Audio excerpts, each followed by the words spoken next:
as time flies by, you'll open up your eyes wide. You feel it's gonna go your way. Hey, hey, it's a brand new day. Hey, hey, hey, it's a brand new day. Welcome back to Marbella Now. My name is Nicole King, and I'm delighted to have had with me for Monday and Tuesday show Georgina Shaw of Shaw Marketing Services, who was the MC of our United Nationalities of Marbella Summit 2020. 5 years of getting the community together to help each other and support each other's initiatives. Yesterday, we had chats from Angela Lafferty, Team Captain of Sustainability for our United Nationalities, and also we heard from some of the sustainable associations and organisations that make up our community and make it so much better. One of those is the Rotary Club Marbella Guadalmina. Thank you so much for your contribution to the event last week and in helping people bring charities to lunch, and also to Willem, who had the following words to say about their plastic soup initiatives. Hey, hey. Rotary Club Marbella Guadalmina is ambassador club for End Plastic Soup. End Plastic Soup is a Rotary action group started in Amsterdam 3 years ago by cleaning up the canals in Amsterdam. And it has grown in the meantime till about 200 member clubs all over the world. We have about 30 ambassador clubs all over the world, South America, Australia, and Rotary Club Guadalmina, Marbella Guadalmina, is one of the ambassador clubs for this part of Spain. We are passionate about one thing, is to end the plastic soup. We have made our goal that we think that in 2050 the oceans should be clean. A little bit ambitious, but anyway, we're working on it. We are trying to combine all the 1.3 million Rotarians in the world. And we want them, as we have heard, to do actions. And there has been a lot of people speaking, other organizations, about cleanups and things like that. We are going to coordinate, we are going to join them.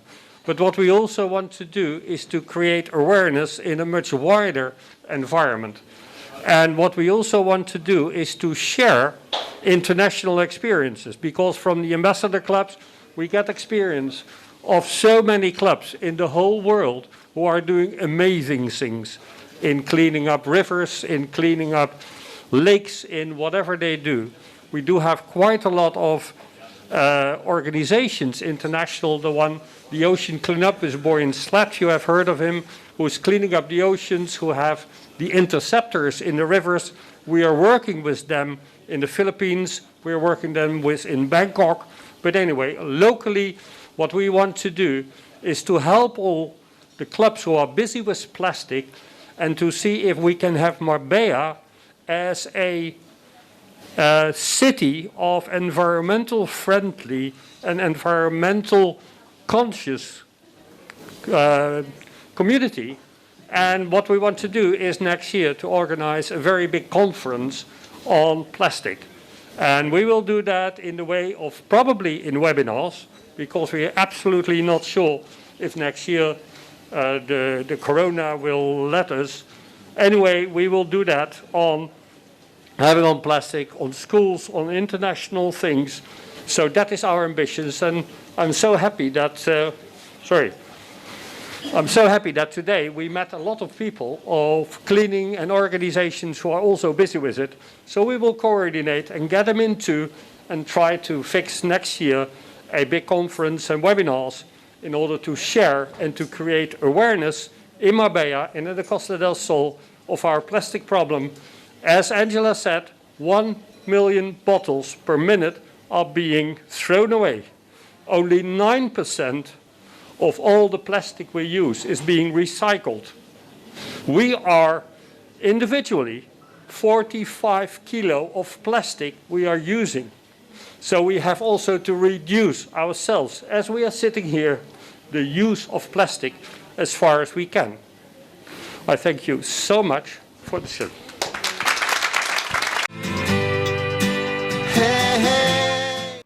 It was an immense privilege to have our British consul, Charmaine Arboin, at our United Nationalities of Marbella summit.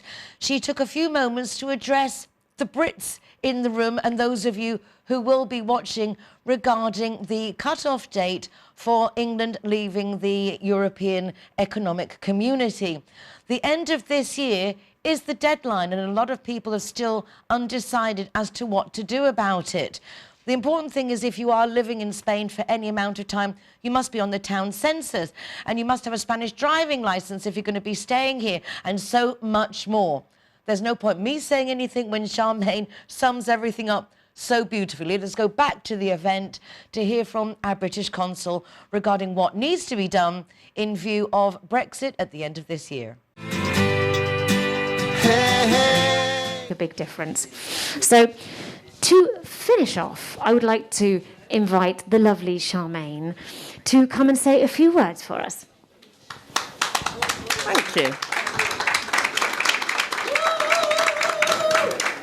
This is a new art, isn't it? Speaking with a mascarilla on. I can't.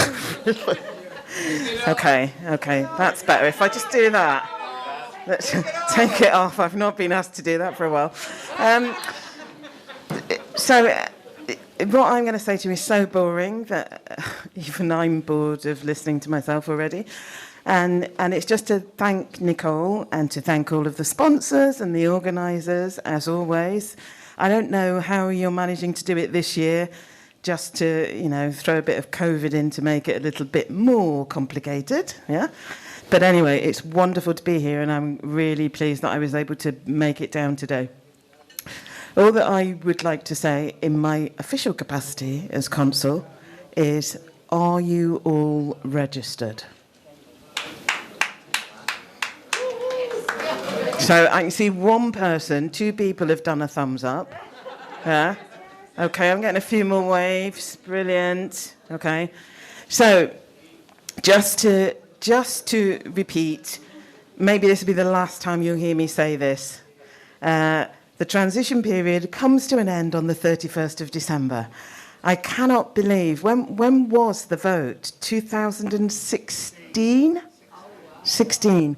So that's like 4 and a bit years ago, because it was in June, right? Yeah. So 4 and a bit years that we've been living with this. Right. So the transition period comes to an end at the end of December. Sorry, I've had a cold as well, so this is not very comfortable. It's all right, don't do that, I saw you. Comes to an end at the end of December, and we move into the new wonderful period of being third country nationals on the 1st of January. For most people, if you are permanently living here and you have registered as resident, it will make very little difference to your ability to live, to work, to play, to travel to and from Spain. But obviously, the really important thing is that you have to be registered in order to be a beneficiary of the withdrawal agreement. And lots of people, I've just actually been doing a Facebook Live session in the other room. Oh, sorry. And I'm still amazed by the number of people who say, I have a NIE. Is that okay? I have a NIE. Is that okay? It's a good start. Yeah? Just to also sort of confirm to people that everybody that has the green document, which I imagine will be lots of people, the green document is still valid. It will remain valid. I know that there's been quite a lot of scaremongering, of people being told if you don't change your green document by the 31st of December, that's it. You're going to be deported.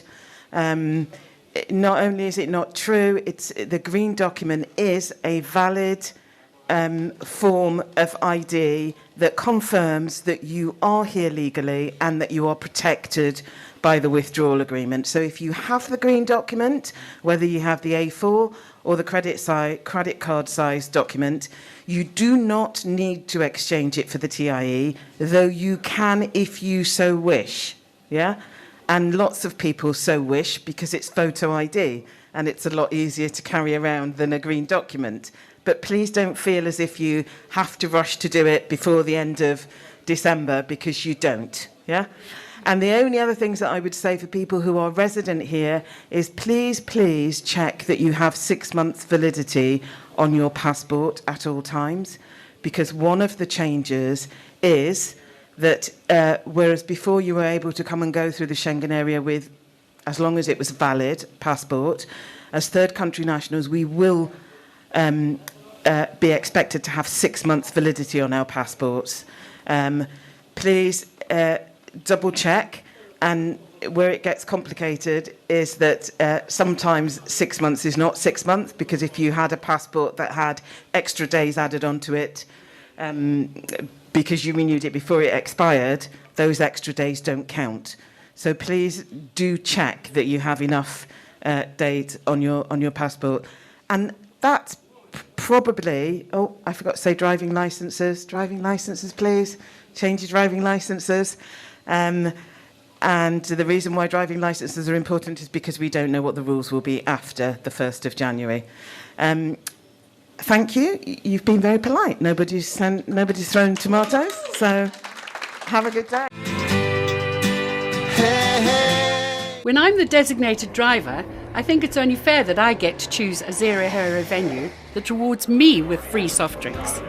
My friends all get to choose and booze, and they feel safe going home with me. Make sure that you get your reward for being the designated driver. Why pay if you don't have to? Judy likes to consider herself a clever young woman, which is why she thought very carefully before choosing her insurance company.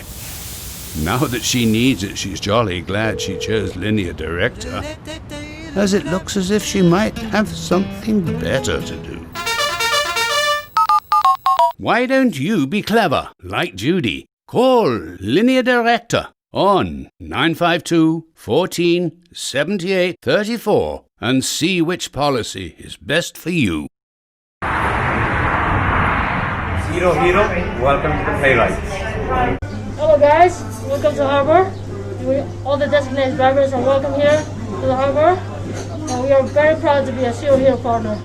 G-Wine is happy to be Zero Hero partner. Hi guys, Ross here from Hogan Stand. Proud to be a member of the Zero Hero campaign. And we recommend everybody, nobody drives drinking.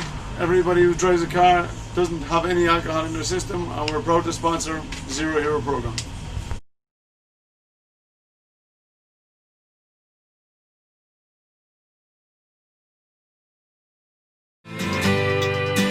Hey, hey. 50 people came to our very limited United Nationalities of Marbella Summit this year, for obvious reasons, COVID.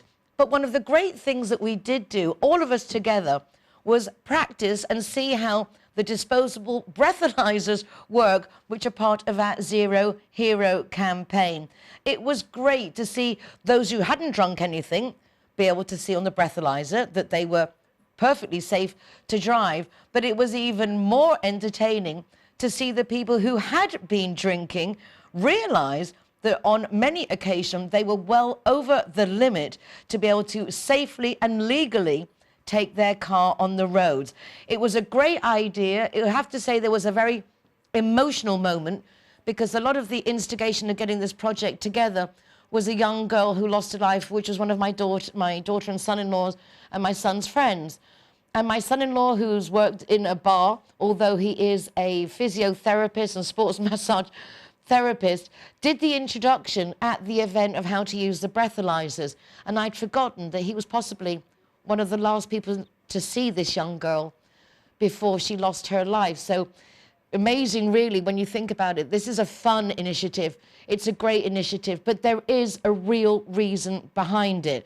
We need to be responsible and think about others before we drink and drive. But we don't want to be a pain about it. We want to reward the designated driver, and we have a host of local businesses who are already on board. If you would like to join your bar, restaurant or hotel into this initiative, even golf clubs, we've got a couple of those now too, please do contact us.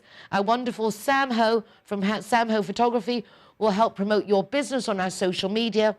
our Facebook page, our Instagram pages, our website, and of course, every day here on Marbella Now. Let's just really think about how we can all help each other by this simple thing of being a little bit more aware when we drink and drive. And now to finish the show and not be such a pain in the butt going on about these things, I'm going to take you to meet up with Lynn Fisher of Girls Golf. She's been organising golf events, particularly for ladies here on the Costa del Sol for decades. And we're going over to meet with her and Ignacio because they're holding the ladies golf tournament at the end of this month, and we want to make sure that we all know about it. And also to remember that golf is another great thing for our kids to get involved with. It's a great thing for us to get involved with and support as a local community, because we've loads of golf courses, and the resident community perhaps are the ones that are going to help see them through this crisis, at least while we can't have tourists coming in. Well, I'm going to leave you with the golf, but from me, that's it for today. Take care of yourselves, be nice to each other, and don't go away, because we're going to go to Guadalmina Golf Course to meet up with Lynn Fisher.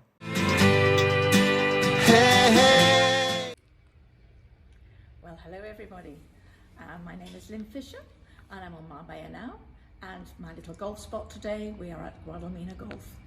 And in 1933 there was a gentleman that came down from Navarra in northern Spain with his family and came on vacation.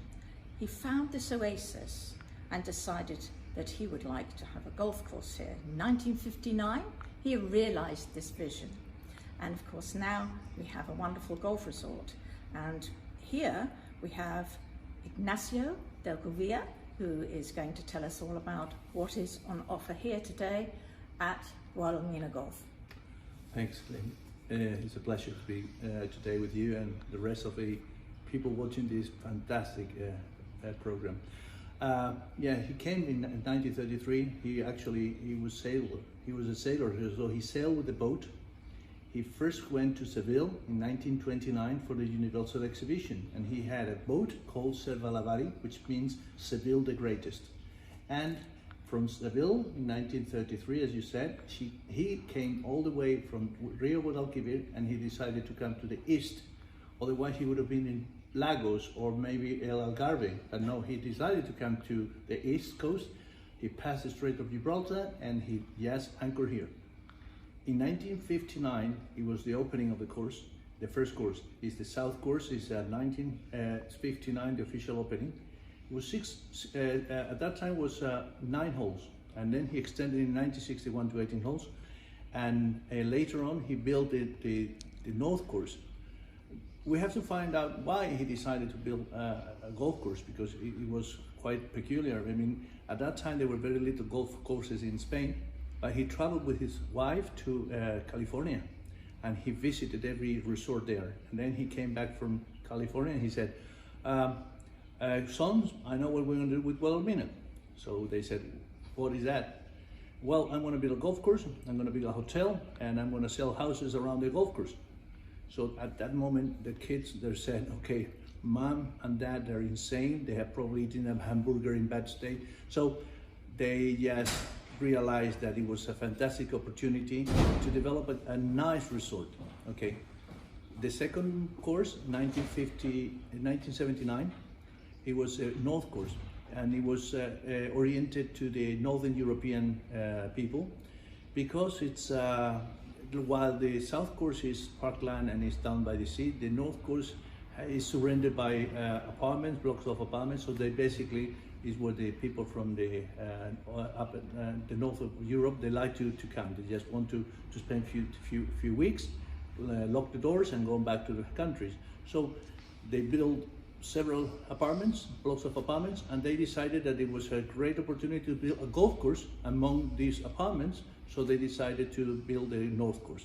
Later on, the par 3 course, they just came to add as a nice feature to our resort, and the driving range. Currently, we are a members club. We have 2,000 some members. We're open for membership, I like to say that. But we have 2,000 some members, and from 17 different nationalities. And we've been holding competitions. We have a fantastic social life, and in the near future, we are preparing ourselves to host a very interesting venue. Well, I have to say I've been very fortunate enough to have known this gentleman for a very long time. And Ignacio, you've been the golf director here now at Guadalmina for I think about 22 years. And it comes across to myself and a lot of people who are within the golfing community and fraternity here that you really are the beating heart of Guadalmina. You have managed to hold in that 22 years here some very, very, very special events, and one we have coming up, which obviously we'll talk about in a minute. How did you manage to do this? Well, I have to add an extra 3 years because I came here the first time when I first met you back in 1993, and then I moved to another club around here, and I was appointed as manager in that other club. And also I went to Cadiz and Seville. So after a journey of 3 years, I came back in 1988, and you're right, it's 22 years in a row. Since I came back from this experience of the different golf courses and different clubs, I had one thing clear in my mind. I was never going to leave Guadalmina again. I mean, because the first time when I left Guadalmina, a good friend of us, Susie Schultz, she said to me, the grass always looked greener opposite the river. So she was right. She was absolutely right. So I came here and I asked the members, which are really the main resource of this resort and this place, the members for their cooperation. I'd like to increase to be proud of being members at Guadalmina. So we worked very hard, and with their support, we gradually became very well known and reputed, and we attract other members, so therefore our membership has increased. And over these 22 years, we managed to be considered among other clubs in the area one of the best possible choices if you like to have a good social life. Our courses are in fantastic stage. We have 2 18-hole golf courses, and both are easy to walk. And that also attracts people that they are, in the late 60s and 70s, and because they can walk the courses, and this is important. And we organize every year social competitions. The numbers are, you might not believe it, but we have more than 400 tournaments a year, social tournaments. This year, unfortunately, with the COVID, we have not managed to proceed with the prize giving presentations, etc., etc. But we're still holding quite a few, like 3-4 tournaments every week. And I'd like to say that I'm a person who likes to serve people, who like to make people's life easier. So when I first came here, I said, okay, I'm here to make your life better, easier, and I'm here to solve problems, and at the same time, this is impossible to do it without a fantastic team. We have a great team. We have the core staff is fantastic, very dedicated people, well motivated, and also with a lot of, they went through educational programs and everything. The guys at the Caddy Master, they have an expertise, an incredible. They are experts in organizing tournaments and looking after people. And we are at the administration office trying to match every figure and try to get through this the convulsed time, a little bit of trying to make the budgets to get them together. And now since July 1st this year, a big issue came out, which is we signed an agreement between Real Club de Golf Guadalmina and Guadalmina Golf SA. The company, the capital company, has sold the shares, and we have acquired. The club has acquired the shares, and now we at the club, we run the place. We are in charge, and the board of directors has finally had the opportunity to promote the dream of Guadalmina. So now it has become a total, fully members club, owned by the members. Absolutely. Wonderful. I always said that Guadalmina, it was a capital company run like a club. But it's different to run a place like a club than to run exactly as a club. It's like, it's not as. It is basically. So next year will be our first 365 days of running the place as a club. I'm looking forward to see what is going to happen in the next annual general meeting, which will take place probably in the first 10 days in December, weather permitting and COVID permitting. but at the same time, we have to pass first another major issue in Guadalmina life. And it's, we have now on the 26th of December, or November, 26th of November, we have our new big event. And that's it, the Ladies Spanish Open, which will take place if possible, and I'm pretty sure it will be, from the 26th to the 29th of November. And we're looking to have a fantastic tournament. We have already, we know that we have already the best names in the golf, the ladies golf. Actually, out of the 3 different circuits, the Ladies PGA, the Symmetra Asian circuit, and also definitely the European circuit. I understand also that, of course, one of your homegrown ladies is going to be playing, of course, who is a previous winner, and her name is? Well, it's Azahara Muñoz. She grew up here, and she first started to play golf at the age of 6 when she went to San Pedro Golf Club, and I like to share with them every single piece of proudness about that they started with Azahara in San Pedro Golf Club. But later on, at the age of 8, she came with to Guadalmina, and she went through all the different categories, winning every single tournament, and then she moved to the States, got his degree, and also played in the ladies ladies PGA. And yeah, about 3 years ago, she came to Guadalmina in 2017. She has already won the ladies PGA, the Ladies Spanish Open in Aloha, and she came to her home club.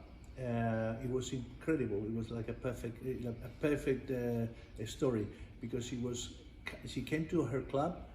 She played a fantastic tournament, and the last day, it was in the final match. It was Carlota Ziganda, her very close friend, and Azahara Muñoz, and she won the Ladies Spanish Open at Guadalmina. She's an honorary member of our club, and the first time when she was appointed as an honorary member, many people said, well, but she's only a young girl. I mean, how could you appoint a young girl as an honorary member? And I presume that by now, having played 4 Solheim Cups and having won the Spanish Open twice and so on, I think that she deserves to be, we are proud to have her as an honorary member. Yeah. But not only Azahara Muñoz, we are very lucky, because the 2 other girls from Guadalmina, they will also play. The second one is Noemi Jimenez. Noemi Jimenez is also a very talented girl. She came, she started since she was 6 or 7 years old here. Now she plays in the European circuit. And the third one is Laura Gomez. And Laura Gomez, she will get an invitation, a wild card from one of the sponsors. So we will have 3 of our ladies, 3 of our girls that they will be playing at the Ladies Spanish. Well, it's a lot. I don't think there is many golf clubs in. Absolutely, and from my point of view, it's just music to my ears to hear ladies golf. This is what I promote on the coast. I promote everybody's golf, but I'm really a strong believer in trying to promote ladies golf. And of course, we need the juniors. And not only have you got the Ladies Open here coming at the end of the month, which I can tell, as always, you're enthusiastic about, but you are so enthusiastic about everything about this club, and about the area, and everything you do, you're passionate about with your other associations. But tell us also about what's going to happen at the tournament. I mean, how restricted are we all here for COVID?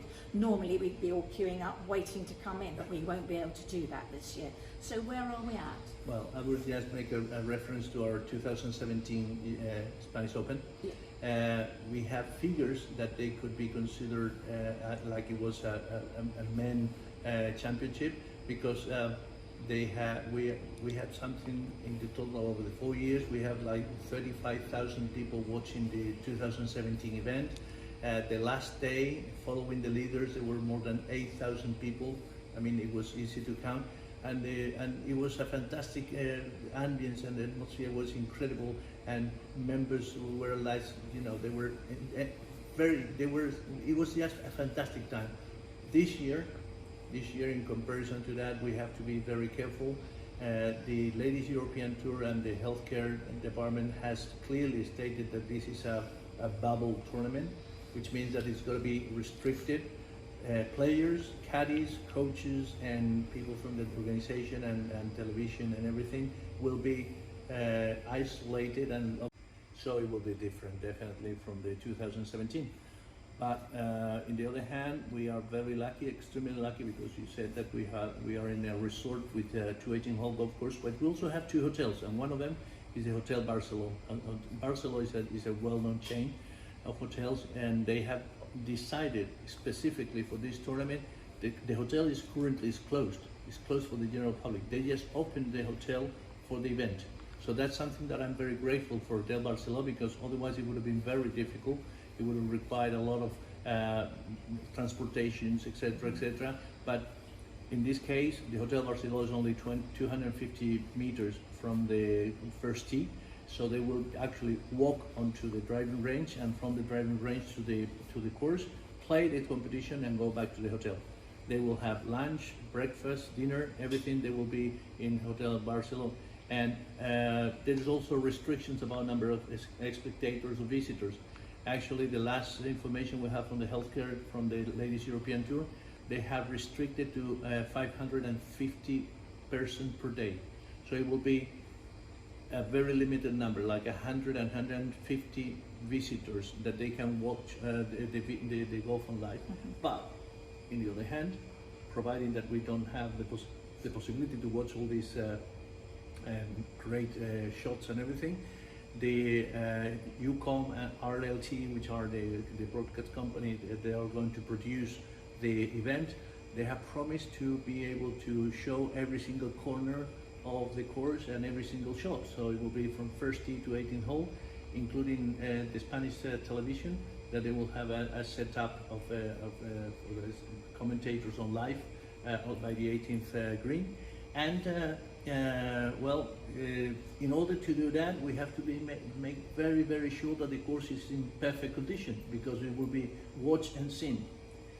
I only pray for a good weather. For the good weather, that's good exactly weather. what If we we need. have a good weather in November, and we can show the rest of the world what is Marbella and what is the Costa del Sol in November, during a fantastic event on a safe course in a safe area and everything, I think that there is no better presentation card for our golf course destination as playing this fantastic tournament. And if one of our 3 girls, they manage to win, That's a bonus. Oh, well, absolutely. Well, Ignacio, thank you very much for your time today in a wonderful interview, and I wish you all the success for a wonderful event. And let's pray for that lovely weather. Thanks a million. Thank you. Thank you. And just to say thank you to our members, because they have given away their course for nearly 2 weeks. I like to thank also the rest of the golf clubs around here, that they have offered fantastic opportunities. But our members, they deserve the final thank you. Thank you for your support. We can change if we try. Just believe.